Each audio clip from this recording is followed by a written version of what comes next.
I've got news for you. Ben Bryant is still QB1. Our Locked On Bearcats, your daily podcast on the Cincinnati Bearcats, part of the Locked On Podcast Network, your team every day.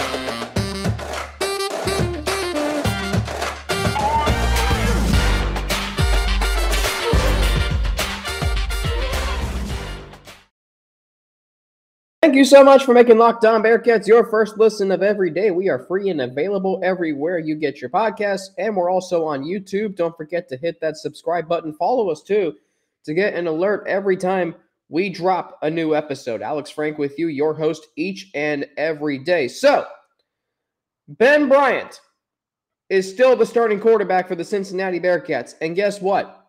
He's not going anywhere.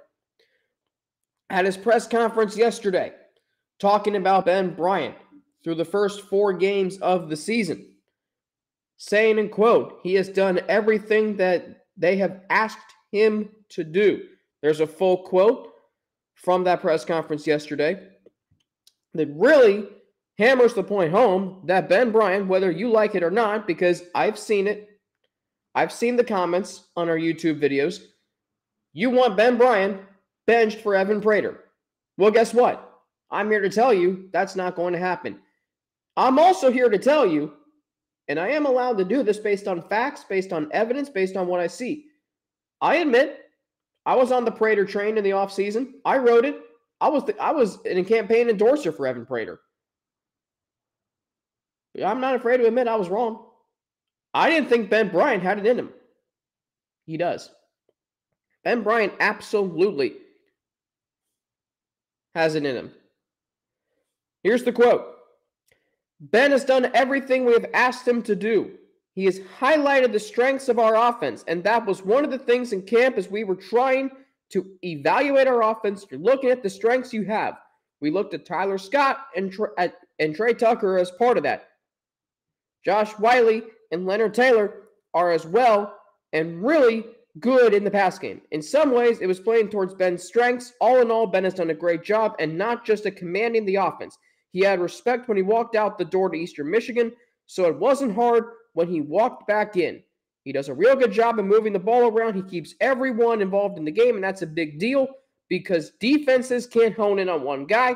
As we continue to move down the road, people will have a better idea of what we are doing. I like where he's at because of how he moves the ball and that he takes what the defense gives him instead of forcing things. There you go. All you need to know about where this quarterback battle, if there is still one, which there's not, is right now. Here's the deal. Ben Bryant is the reason why the Bearcats are winning games. So if you want Evan Prater to start, I will come back with these questions. So you want to bench the guy who is winning you games. You want to bench your offensive leader. Are you really wanting to do that? Because I am telling you right now, someone commented that if Evan Prater was put in the game in the second half against Arkansas, the Bearcats would have won. No, they wouldn't have. Did you see Ben Bryant in the second half of that game? And remember, I said that night that I am encouraged for the rest of the season because of what I saw from Ben Bryant in the second half. And if you remember, and if you're a Baltimore Ravens fan listening to this, maybe you are, 2018 playoffs, Lamar Jackson struggles in the first half of his first playoff game. John Harbaugh, one of the best head coaches of this generation, could have put in Joe Flacco. He kept Lamar in the game. Why? Because Lamar was the future of the franchise. And although the Ravens lost that game, Lamar Jackson won MVP next year. He won his first playoff game the year after that. Had he not been hurt last year, he would have led the Ravens to the playoffs that year in 2021. And so far this year, he's the MVP of the NFL. Same applies here to Cincinnati.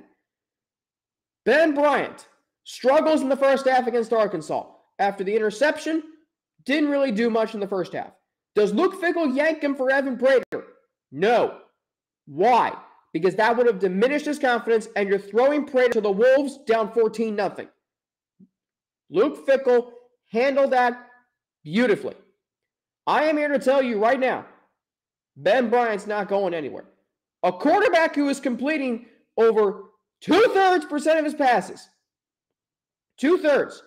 11 touchdowns, only 3 interceptions, and oh, by the way, 1,217 yards. And you're going to bench him for Evan Prater. Are you kidding me? And if you are going to reason the second half of the game against Indiana, that's totally fine. It's one bad half of football. And oh, by the way, in the first half, Ben Bryant threw for 4 touchdowns and over 300 yards. Did you forget about that? Because I didn't. I get it, the second half on Saturday wasn't very good. That's not going to mean that I want Ben Bryant benched. No. Okay? See, Ben Bryant, you're not benching a guy who is playing with a lot of confidence right now. He really is. And you know what? He was a little dinged up in the second half. And if you're going to fault him for not, if you're going to fault for the coaching staff for not pulling him out of the game, that's fine.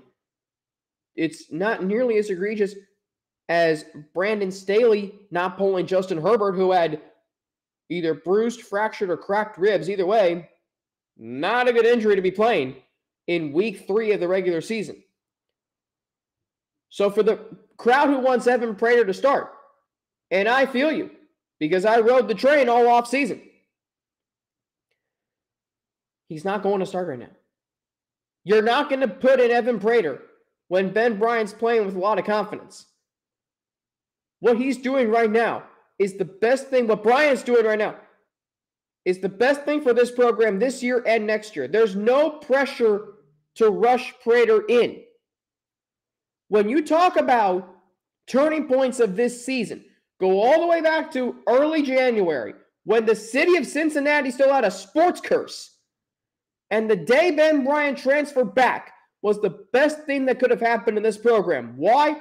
Because even though we were excited about the prospect of Evan Prater starting, that wasn't what was best for the Bearcats football program.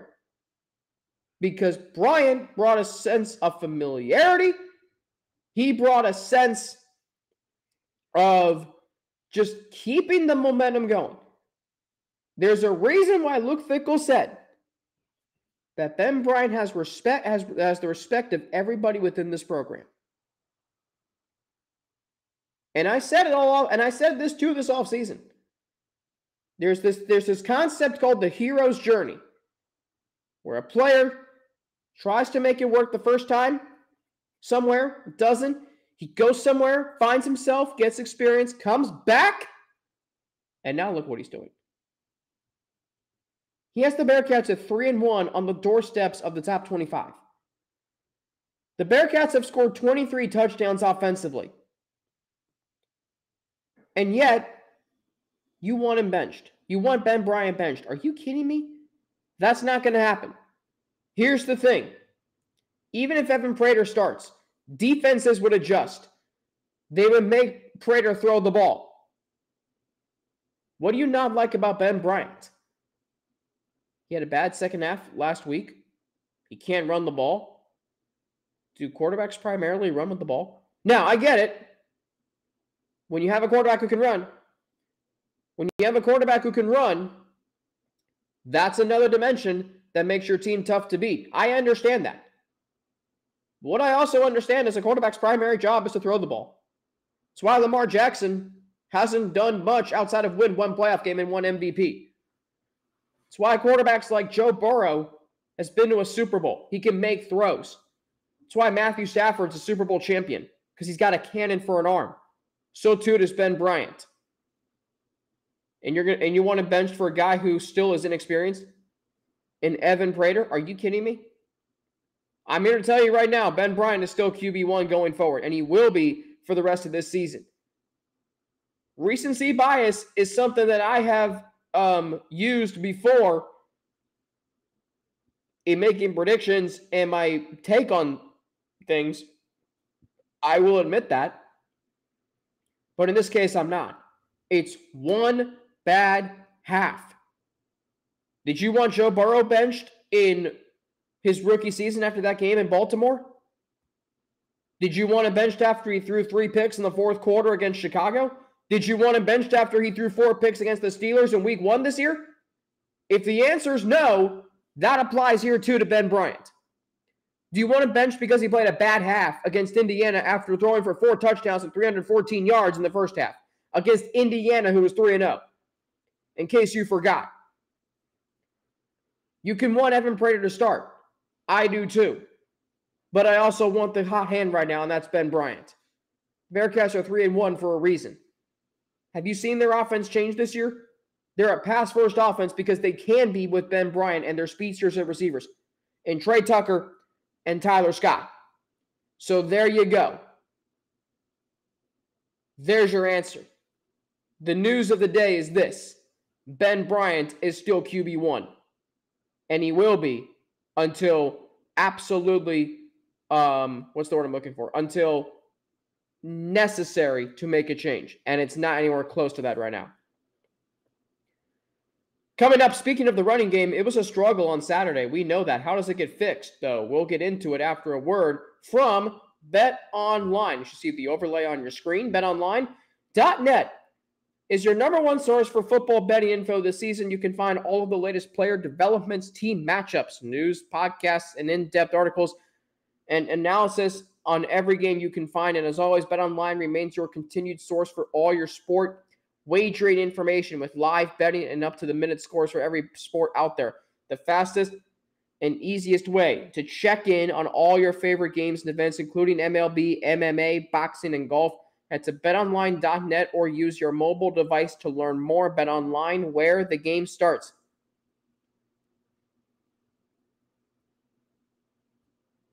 All right, so the running game Saturday was a big struggle. We know that uncharacteristically. The Bearcats, here's some numbers for you. The Bearcats had 9 rushing yards on 12 attempts in the first half. 40 on 30 carries for the game. Longest run of the day was 6 and 1.1 rushing yards before contact. It certainly wasn't a great day running the football for Cincinnati. They didn't have to run the ball, though, because of how great Ben Bryant in the passing game looked in the first half. But this is going to be something that is a concern going forward. Why? Because you still need to run the ball. You still need to run the ball against teams like Tulsa where, ball control and time of possession could be factors in the game. You still need to run the ball against teams like UCF to keep their high-octane offense off the field and tire out their defense. You still need to run the ball against Navy so you don't give them the ball back, and then your defense is on the field for 13 minutes at a time. You still need to be able to run the ball on the road at Temple in late November when the weather's cold and, the stadium is 25% full and it's a smash mouth in your face game. You still need to be able to run the football. The passing game is what sells tickets. I understand that. But running the football wins games. It truly is. Now, when we get to the postseason, yes, passing does take over. But in terms of getting there, you got to be able to run the football. And the Bearcats, to me, have a running back room that can do it. Ryan Montgomery, Luke Fickell mentioned this last night on his radio show, said that he went through warmups, just felt like he wasn't ready to go on Saturday. So he's getting closer.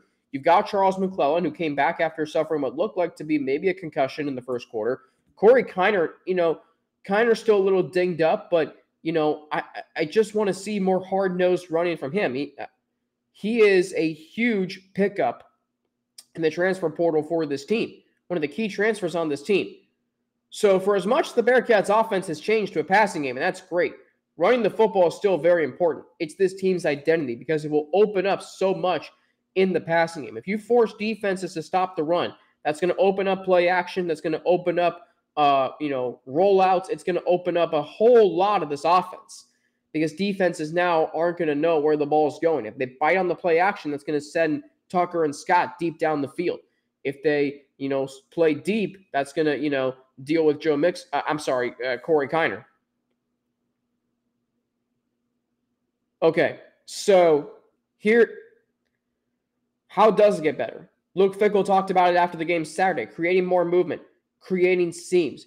You're just going to have to get it going and get to that second level. Sometimes it's all about relentlessly pounding the rock.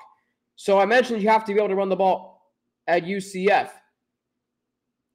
Remember that game in 2019?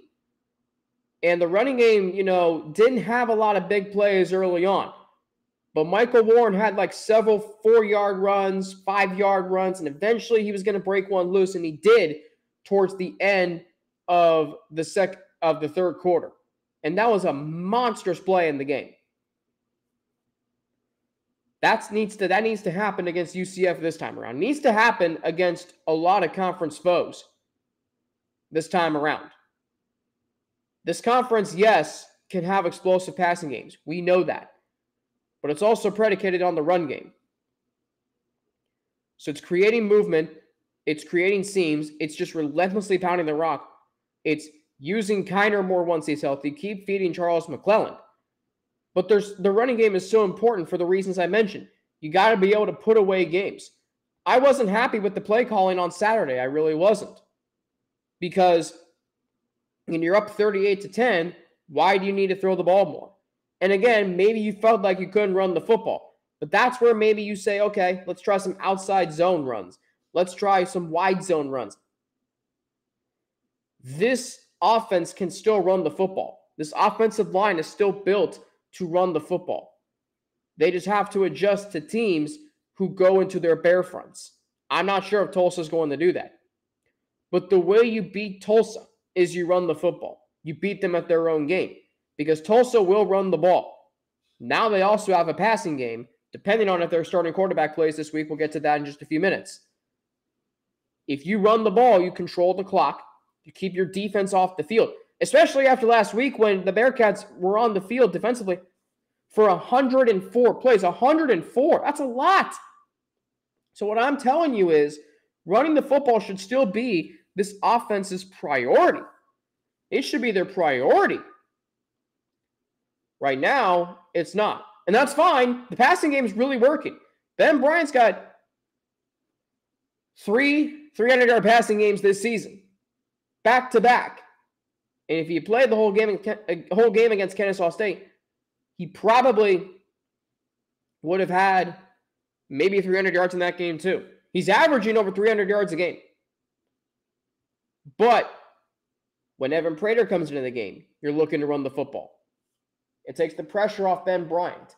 He still threw 40 times last week. And I don't necessarily like him throwing the ball 40 times in a game the Bearcats never trailed and never really seemingly was in doubt. So that's where running the football is still important.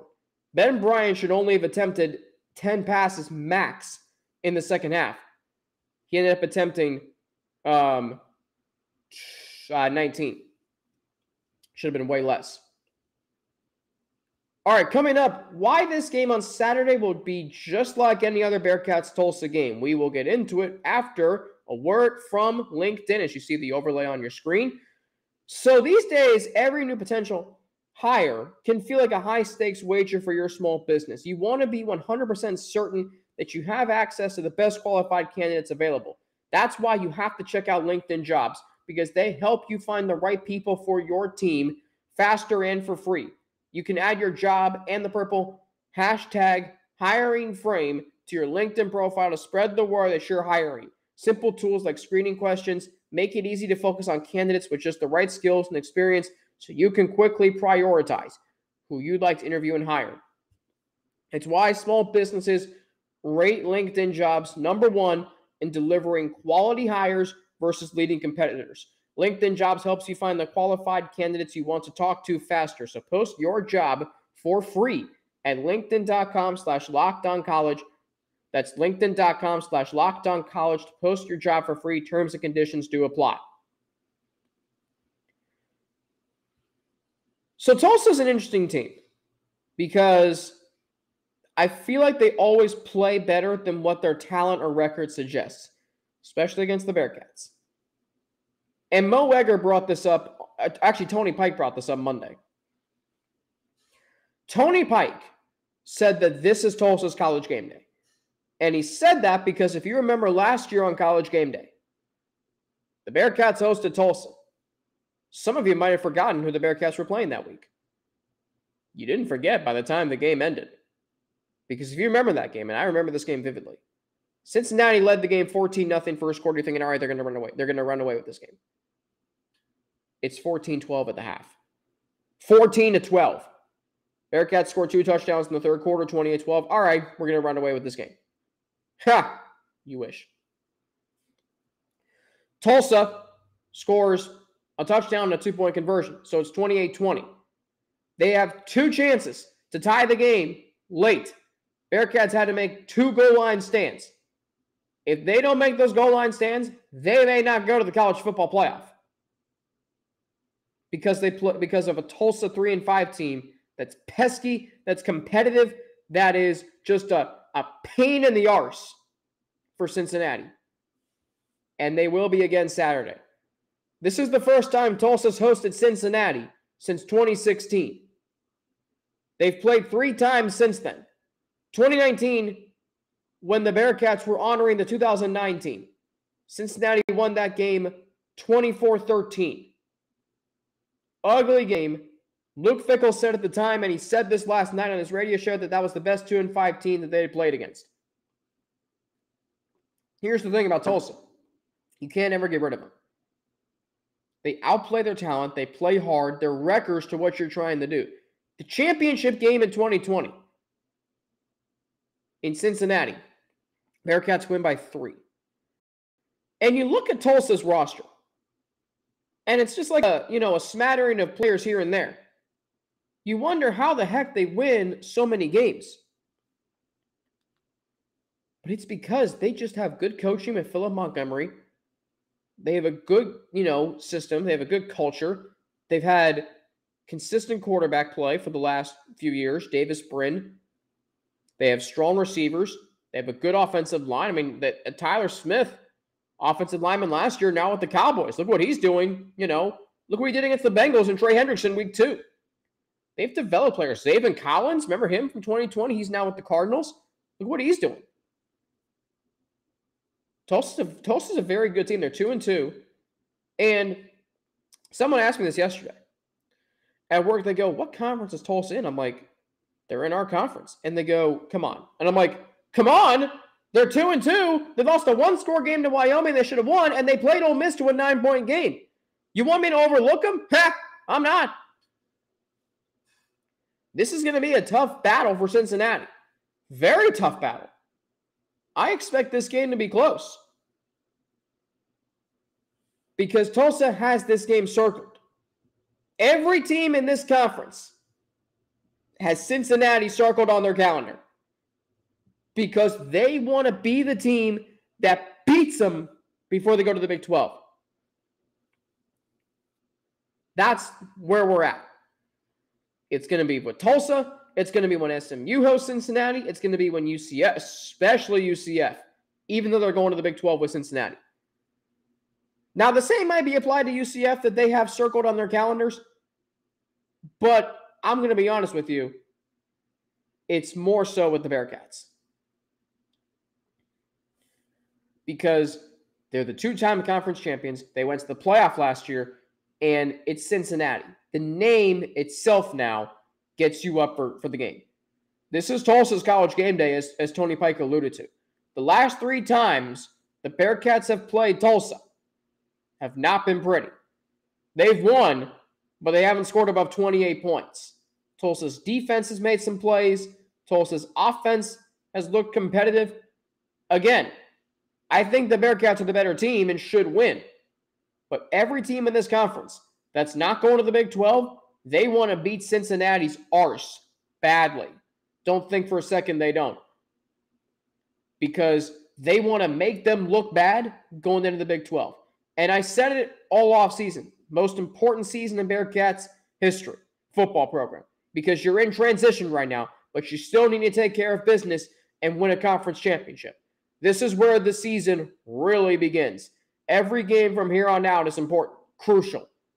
8 games, and you're getting every team's best shot. You thought you got every team's best shot last year, you'll get it even more this year. That's just the way it works. So, again, it just goes back to every team wanting to beat Cincinnati before they go to the Big 12. Tulsa knows they can compete with Cincinnati. Tulsa's a good team. They should go to a bowl game this year, as long as they win all the games they're supposed to win. And it just feels like since 19 whatever, Tulsa has been a thorn in the Bearcats' side. Don't even start me on basketball. Some people still aren't over what happened in 2000. And Tulsa beat Cincinnati last year. And every time when the Bearcats played Tulsa, it was a struggle. I can recall every Bearcats Tulsa game and tell you how, just how hard it was to beat them. 2018 Senior Day, tied at 44 at the half. Bearcats still won that game. I think 84-75. 2019, they went on the road, were down 6 with a minute to play. Miracle comeback in that game. And then they crushed Tulsa at home. All right, fine. Last year, or 2021, they beat Tulsa on the road, I think a 1-point game, and then they lost at home by 4 because Tulsa couldn't miss a shot. And you look at the roster and you always say to yourself, it's just a smattering of who's who, but they keep making plays. And that's how it is in football too. Tulsa starting quarterback, though, Davis Brin injured his ankle in the second quarter Saturday, so we don't know his status for the game this week. We'll find that out hopefully as this week goes on. On tomorrow's show, my weekly conversation with my All-Bearcats colleague, Russ Heltman. We'll talk about with the game last Saturday, how Bearcats fans should feel about that and the quarterback battle, the struggles in the run game, plus how good can Ivan Pace and Tyler Scott be, and a look ahead to this game Saturday at Tulsa. Friday's the game preview show. Russ Heltman's going to fill in for me on that day. So he'll have the game preview show for you right here on Locked On Bearcats. That is part of the Locked On Podcast Network, your team every day. Thank you, as always, for making Locked On Bearcats your first listen every day. Get more on the Big 12 now by making Locked On Big 12 your second listen. Everyday host Josh Neighbors and the local experts of Locked On take you across the conference in 30 minutes. That's Locked On Big 12 for your second listen. That's Locked On Big 12. You can follow me on Twitter at Frankie_90 with 2 N's and an ATI. You can follow me on Instagram, AlexFrank9_, or email me at alex3frank@gmail.com. Back tomorrow with Russ Heltman here on Locked On Bearcats. I'm Alex Frank. Thanks for listening. Have a great rest of your day. And I will talk to you all tomorrow with Russ Heltman right here on Locked On Bearcats, part of the Locked On Podcast Network, your team every day.